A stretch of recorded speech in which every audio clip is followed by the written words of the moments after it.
तो आज की वीडियो में हम देखेंगे जूरिस्प्रूडेंस के बारे में। तो जूरिस्प्रूडेंस का ये पूरा पीडीएफ पहले आप लेने के लिए कमेंट बॉक्स में और डिस्क्रिप्शन बॉक्स में लिंक दे रहा हूँ, वहाँ पे ले सकते हैं। आज जूरिस्प्रूडेंस के जो स्कूल्स हैं, यानी कि जितने स्कूल्स हैं उन सारे स्कूल्स को हम डिस्कस करेंगे।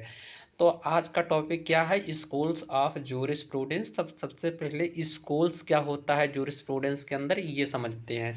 देखिए, जब मैं बताऊँ स्कूल्स जो होता है वो कुछ थॉट्स होते हैं, जो ज्यूरिस्ट होते हैं जो अपना ओपिनियन देते हैं, तो कुछ लोगों को मिला के एक स्कूल बना दिया जाता है उनके थॉट्स को मिला के। तो स्कूल का मतलब आपको समझ में आ गया होगा।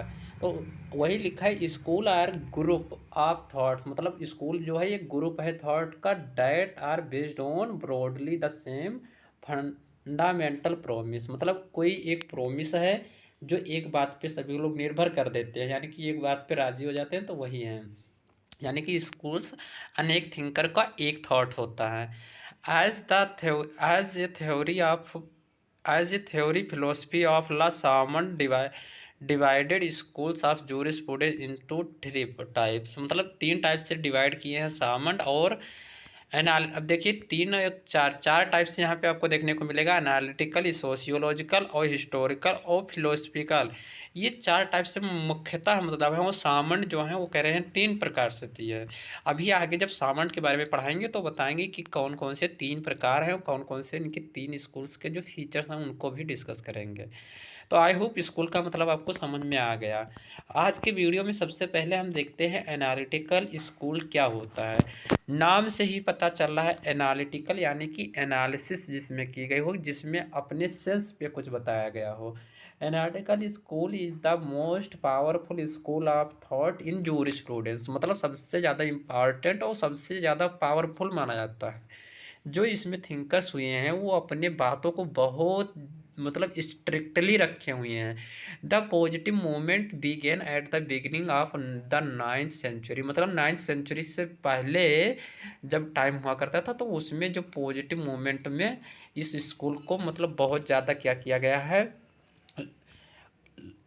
The analytical school is positive in its approach. मतलब ये पॉजिटिव अप्रोच का है। एनालिटिकल स्कूल जो है पॉजिटिव सेंस का होता है। पॉजिटिव निगेटिव तो आप समझ ही रहे हैं। The jurist of the school consider the consider that the most important aspect of the law it is relation to the state. मतलब जो एनालिटिकल स्कूल्स है वो जो ज्यूरिस्ट होते हैं वो कहते हैं कि ये लॉ और स्टेट के बीच का जो रिलेशन है उसको क्या करता है, मजबूत बनाता है।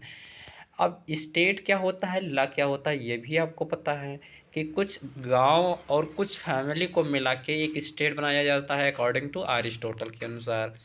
अब देखिए लॉ इज ये ट्रीटेड द एज, मतलब लॉ जो है ट्रीट करता है, तो लॉ इज ये ट्रीटेड एज कमांड। मतलब ये कमांड होता है इमानेट इमानेटिंग फ्रॉम द स्टेट। मतलब जो स्टेट होता है उसके स्टेट जो है वो कमांड करता है। ड्यू टू दिस रीजन, मतलब कोई अगर कारण होता है उस पर, this school is also known as the imperative school. तो एनालिटिकल स्कूल को हम इम्परेटिव स्कूल के नाम से भी जानते हैं।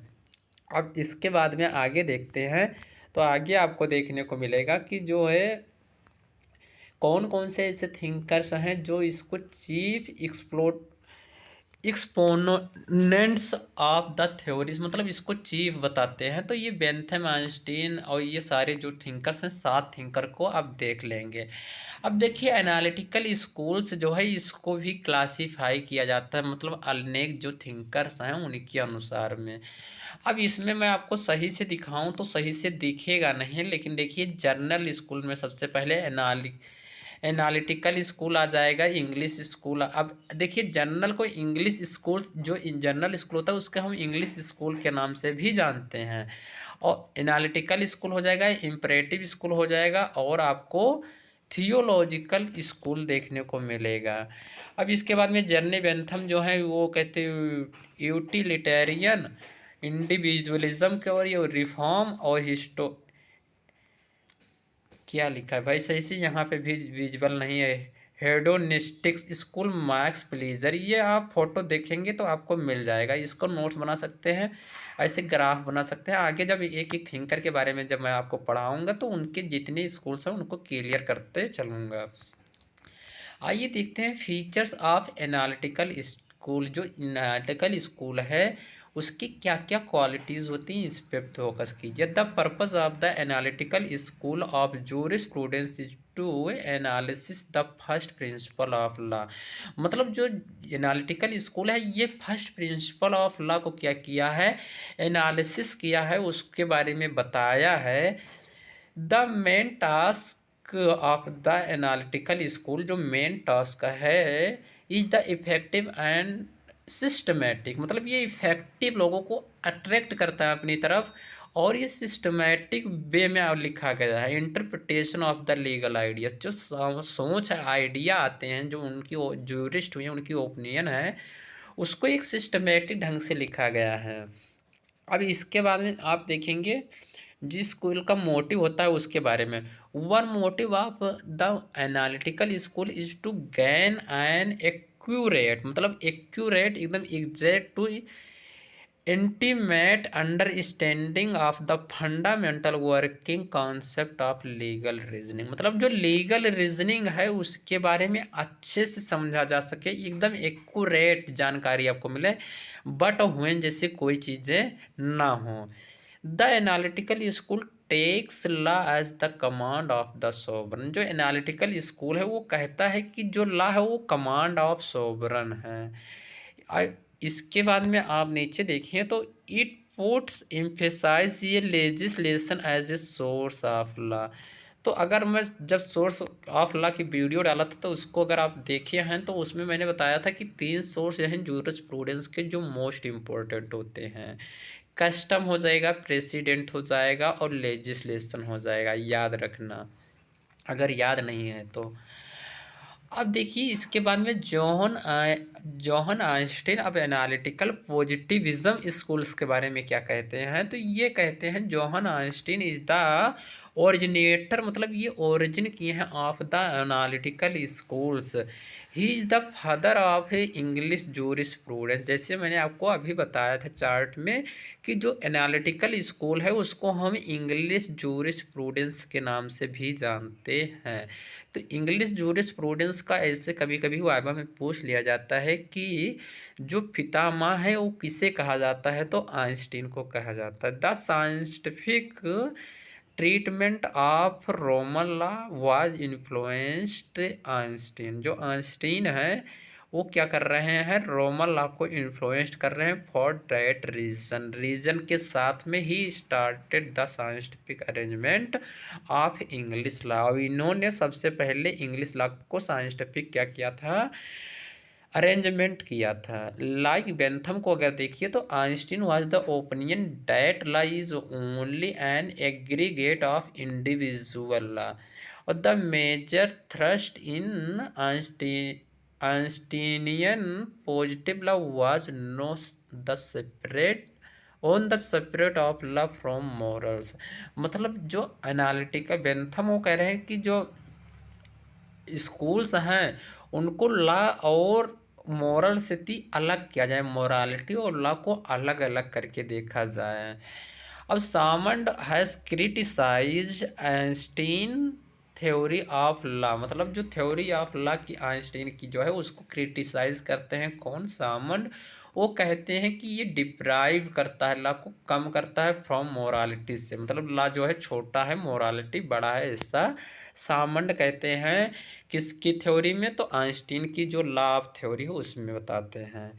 और इसके बाद में जॉन आइंस्टीन के बारे में बताएं। जॉन आइंस्टीन जो है ये कहते हैं एनालिटिकल पॉजिटिविज्म, तो ये जो अभी देखे थे तो उसका अब थोड़ा डिफिनेशन की तरीके से देखते हैं। Starting point of Einstein theory is his definition of independent and politically organized society and sovereign। मतलब जब पहली बार ये डिफिनेशन दे रहे थे, यानी कि जब स्टार्ट किए थे डिफिनेशन देना, तो ये सोसाइटी के बारे में बता रहे थे। जो सोसाइटी वो सोवरन और इंडिपेंडेंट है, मतलब वो स्वतंत्र है एक तरीके से थी।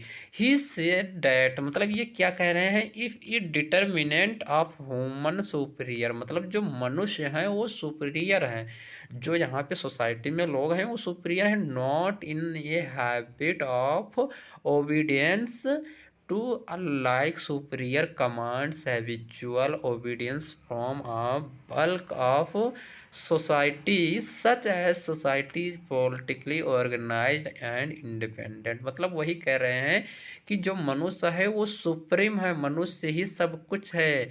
और जो वहाँ के मतलब पॉलिटिकल साइंस, जब वो जो पॉलिटिकल हुआ करता था, पॉलिटिक्स हुआ करता था, वो इंडिपेंडेंट होता था, किसी के ऊपर डिपेंड नहीं करता था। और इसके बाद में डिफाइन करते हैं कि ला जो है एक rule let down for the intelligent बीगैन being by any intelligent being having power over him. जो मतलब यहाँ के मनुष्य हैं वो इंटेलिजेंट हैं, और उन जो सारे लोग होते हैं वो एक आदमी को पावर दे देते हैं। ये कौन कह रहा है, ये कह रहे हैं आपके आइंस्टीन बाबा। आप देखिए जो आइंस्टीन की एक डिफिनेशन है ला की, वो बहुत ज़्यादा हर एक बच्चे को याद होती है, क्योंकि कहते हैं आइंस्टीन की law is a command of sovereign backed by sanction. तो उस पर क्या इनका राय है अभी देखते हैं।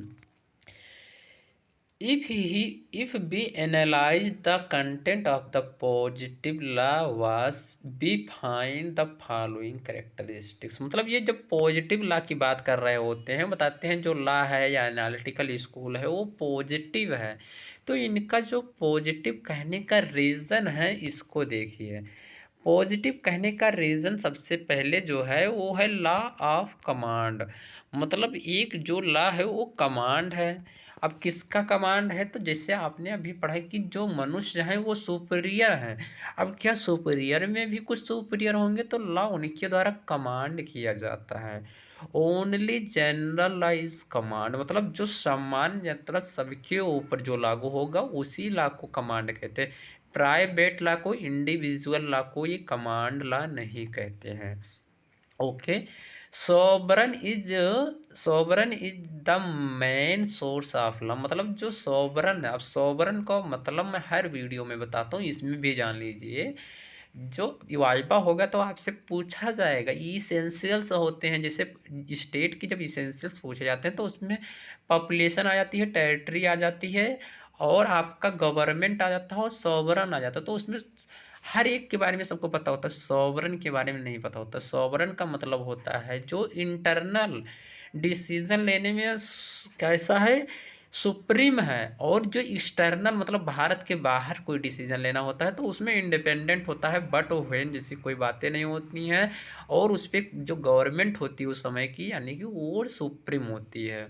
तो यहाँ पे सॉवरन का मतलब अगर हम गवर्नमेंट से लगाएं, तो जो गवर्नमेंट से लगाएं तो जो स्टेट है, स्टेट में जो डिसीजन स्टेट के अंदर, अब स्टेट का मतलब यहाँ पे उत्तर प्रदेश बिहार जैसे नहीं, स्टेट का मतलब इंडिया। तो जो इंडिया है, इंडिया के अंदर जो प्राइम मिनिस्टर या फिर प्रेसिडेंट या फिर जुडिशरी को डिसीजन लेना होता है तो वो सुपीरियर होती है, मतलब जो वो डिसीजन कह देगी वही लागू हो जाएगा। और इंडिपेंडेंट जिससे जब बाहरी डिसीजन लेना होता है तो उसमें इंडिपेंडेंट होता है। इंडिपेंडेंट का मतलब उसमें कोई बाध्य नहीं होता है। आई होप आपको सुपरमेसी और सुप्रीम और इंडिपेंडेंट का मतलब समझ में आ चुका होगा।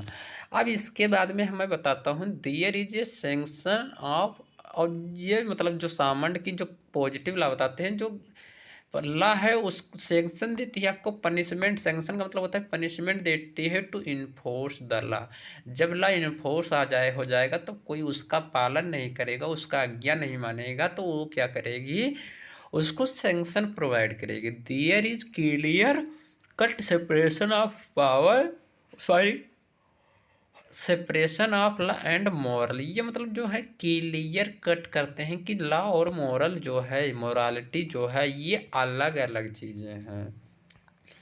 अब इसके बाद में देखिए लॉ एज कमांड, मतलब लॉ कैसे कमांड करता है इसके बारे में मैं आपको दिखाऊं तो यहाँ पे देखिए the nation law in command was advance by Bodin and Hobbes. ये दो लोग कहते हैं it is said that Einstein theory is based on the idea, मतलब जो आइंस्टीन की थ्योरी है ये दो लोग जो हैं वो मतलब इनके पॉजिटिव थिंकर हैं, मतलब एक तरीके से उनका सपोर्ट करते हैं। ये कहते हैं कमांड मतलब होता है डिफरेंट फ्रॉम रिक्वेस्ट एंड विशेष, मतलब किसी चीज़ की रिक्वेस्ट करना, किसी चीज़ की विशेष करना, यानी कि बताना। और it has an element of fear, मतलब जो सेंक्शन है वो डराने का मतलब है कि आप ला का कहना माने पेनाल्टी और डिसओबीडियंस, मतलब जो उसका आज्ञा का पालन नहीं करेंगे, डिसओबीडियंस मतलब होता है आज्ञा का पालन न करना, तो उनको पेनाल्टी दी जाएगी। तो आई होप आपको पॉजिटिव का मतलब समझ में आ चुका होगा। अब इसके बाद में आप देखिए लॉ कमांड। अब जनरल मतलब देखिए कि दो प्रकार से लॉ होते हैं। कमांड जिसे मैंने बताया कि जो जर्नल लॉ होता है जो सबके लिए अप्लाई होता है तो वो कमांड कर सकता है, और जो पार्टिकुलर लॉ बना है एक आदमी के लिए या फिर पब्लिक की प्राइवेट लॉ है वो कमांड नहीं करता। तो सबसे पहले जनरल लॉ में देखिए तो general law are issued the for the guidance of the whole community, मतलब जिसके लिए ये लॉ बनाया जाता है वो उसकी कम्युनिटी के गाइडेंस के बेसिस पे बनाया जाता है। Particular command are issued for the guidance of particular community and individual, मतलब ये जो दूसरा मतलब जर्नल का मतलब तो समझ में आया कि जो सबके ऊपर होता है होली वो अप्लीकेबल होता है उसके लिए बनाया जाता है। और पार्टिकुलर यानी कि जो व्यक्ति हैं मनुष्य हैं उनसे पूछ के, जैसे अगर हम आपके ऊपर कोई लॉ बना रहे हैं कि आप ये काम करेंगे, यानी कि आप क्लास को नोट देखने के बाद में नोट्स बनाएंगे और पीडीएफ को आप कमेंट्स बॉक्स में जाएंगे लेंगे, तो मैं आपकी कंसेंट पे बना रहा हूँ कि आप जाके कहाँ पे कमेंट बॉक्स में पीडीएफ ले सकते हैं। बस यही है पार्टिकुलर लॉ और private law. Only general command are law, मतलब जो जनरल लॉ है उसी पे कमांड करता है law. General command must also be continuous and lawful, ये कॉन्टिन्यूअस है और लॉफुल आज के समय में भी देखा जाए तो ऐसे ही लॉ को फॉलो किया जाता है। इसके बाद में देखिए सॉवरन का मतलब ही इतना हम समझाए हैं, तो सॉवरन का मतलब आ भी गया तो इसको देखते हैं एक मिनट। सॉवरन मतलब होता है a society without sovereignty can not be called state, जब सॉवरन जैसे शब्द नहीं यूज होंगे तो उसको हम स्टेट नहीं कह सकते हैं, जैसा मैंने आपको पहले बताया था। The determinant human superior is the only law maker, मतलब जो ओनली लॉ मेकर मतलब जो लॉ को बनाने वाले होते हैं वही मनुष्य सुपीरियर होते हैं। His command are law and without him the state can have no law, मतलब स्टेट पर अगर देखा जाए अगर कमांड नहीं होगा तो वो लॉ नहीं होगा, जो स्टेट का कमांड होगा जिसपे वही लॉ होगा ना, वह लॉ नहीं होगा। अब स्टेट का मतलब स्टेट में काम करने वाले मेंबर से हैं। आई होप इतना आपको समझ में आ चुका। अब देखिए सैंक्शन फॉर इन्फोर्समेंट की जब बात किए थे तो उसका थोड़ा डिटेल देखिए। Sanction is absolute necessary to enforce law, अगर मैं आपको बताऊं कि जो आपको पनिशमेंट नहीं देता है आप क्या करते हैं उसका सब्जेक्ट में सबसे ज़्यादा कमज़ोर होते हैं। तो यही है कि जो लॉ को सही से चलाना है तो आपको इन्फोर्स यानी कि उसको करना होगा, उसको पनिशमेंट देनी होगी। यही कारण है भारत में जो लॉ है वो सबसे ज़्यादा वायलेशन होता है, क्योंकि यहाँ पे लोगों का डर खत्म हो चुका है। Sanction is the role crux of positive law, मतलब जो पॉजिटिव लॉ होते हैं वो क्या करते हैं लॉ को इन्फ्लुएंस करते हैं। It denotes the fear of punishment in case of disobedience of the law, तो ये पनिशमेंट देता है। There is no sanction behind the international law therefore Austin called positive law, मतलब ये इंटरनल लॉ को positive law कह दिए हैं जो हैं, और वो इंटरनल लॉ ही है एक तरीके से थी। सेपरेशन ऑफ लॉ और मोरालिटी, जिसे आइंस्टीन जो है वो कहते हैं लॉ और मोरालिटी अलग अलग है, तो कैसे सेपरेट है देखिए। लॉ आर जर्नल कमांड्स, मतलब ये सबके ऊपर कमांड्स करता है, issued by a sovereign to member of an independent political society. मतलब जो पॉलिटिकल सोसाइटी होती है वो इंडिपेंडेंट और सोवरन होती है, सोवरन का मतलब सुपरमेसी से है, and backed up by credible threat of punishment. और जो उसको थ्रीट करेगा, उसको वायलेट करेगा, बैकेड करेगा, तो उसको क्या किया जाएगा, कैरिडेबल बना दिया जाएगा, उसको पनिशेबल बना दिया जाएगा। एडवर्स कॉन्सिक्वेंस मतलब होता है, कॉन्सिक्वेंस मतलब रिजल्ट, मतलब जब वो कोई ऐसा एक्ट करेंगे, कोई ऐसा काम करेंगे तो उनको सैंक्शन दिया जाएगा। In the event of non compliance, उनको कंप्लायंस नहीं किया जाएगा। एंड इसके बाद में आप देखिए कि though morality must be consulted in determining what the law should be. अब इसके बाद में क्रिटिसिज्म भी होते हैं कि आप चाहे जितना अच्छा पढ़ा दो, तो कुछ लोग होते हैं चाहे जितना अच्छा पढ़ा दो, चाहे जितना अच्छा नोट्स दे दो, वो क्रिटिसाइज ही करेंगे। तो वही क्रिटिसिज्म आइंस्टीन की थ्योरी को हम देखें कि जो पॉजिटिव लॉ के बारे में बताते हैं, एनालिटिकल स्कूल के बारे में, तो उसका क्रिटिसिज्म क्या है। Sovereign is not only the source of law, लोग कह रहे हैं जो सोवरन है वही लॉ नहीं होगा। थ्योरी इग्नोर्स कस्टम्स, ये कह रहे हैं जो लोग हैं क्रिटिसाइज करने वाले, वो कह रहे हैं जो थ्योरी है इनकी एनालिटिकल थ्योरी ऑफ स्कूल्स, वो कस्टम जो है उसको इग्नोर्स कर रही है। No place for judgement law या प्रेसिडेंट, मतलब जो जज के द्वारा लॉ बनाया तो उसको प्रेसिडेंट कहते हैं। प्रेसिडेंट का मतलब होता है कि कोई भी पहली बार डिसीजन दिया जाए, उसको आज से पहले नहीं दिया गया हो। जैसे आपने एक केशवानंद भारती का केस पढ़ा होगा, तो वो एक तरीके से प्रेसिडेंट होता है। Too can not be applied in area of civil law, ये जो कहते हैं एनालिटिकल स्कूल है वो सिविल लॉ पे अप्लाई नहीं होगा। ये चार क्रिटिसिज्म है जो आप देख सकते हैं। अब इसके साथ हम वीडियो को करेंगे ख़त्म। वीडियो कैसा लगा है आप कमेंट्स बॉक्स में बता सकते हैं, और इसका पीडीएफ लेने के लिए आप डिस्क्रिप्शन बॉक्स में, कमेंट्स बॉक्स में, टेलीग्राम पे कहीं भी ज्वाइन कर लीजिए। अगर टेलीग्राम चैनल ज्वाइन करते हैं तो आपको दो फायदा होने वाला है। एक तो आपको हर एक सब्जेक्ट का पीडीएफ जब वीडियो डालता हूँ उससे पहले भी डाल देता हूँ कभी कभी, या फिर वीडियो डालने के बाद तुरंत डाल देता हूँ, तो आप वहाँ पे पीडीएफ एडवांस ले सकते हैं। क्योंकि जब आप फ़ोन में जाएंगे वीडियो देख रहे हैं तब तो डाउनलोड ही कर लेंगे, वहाँ पे और अनेक प्रकार से 3 नोट्स भी मिलते रहते हैं। तो इसको मैं कहूँगा कि टेलीग्राम भी ज्वाइन कर लीजिए, और चैनल पे अगर आप नए हैं तो सब्सक्राइब कर लीजिए, क्योंकि इस पे political science, jurisprudence, BNS, BNSS जैसे सारे सब्जेक्ट को आपको पढ़ाया जाएगा, और आपको नोट्स भी प्रोवाइड किया जाएगा। इसलिए चैनल को सब्सक्राइब कर लीजिए। मिलते हैं अगले वीडियो में। कोई डाउट है तो कमेंट कर सकते हैं।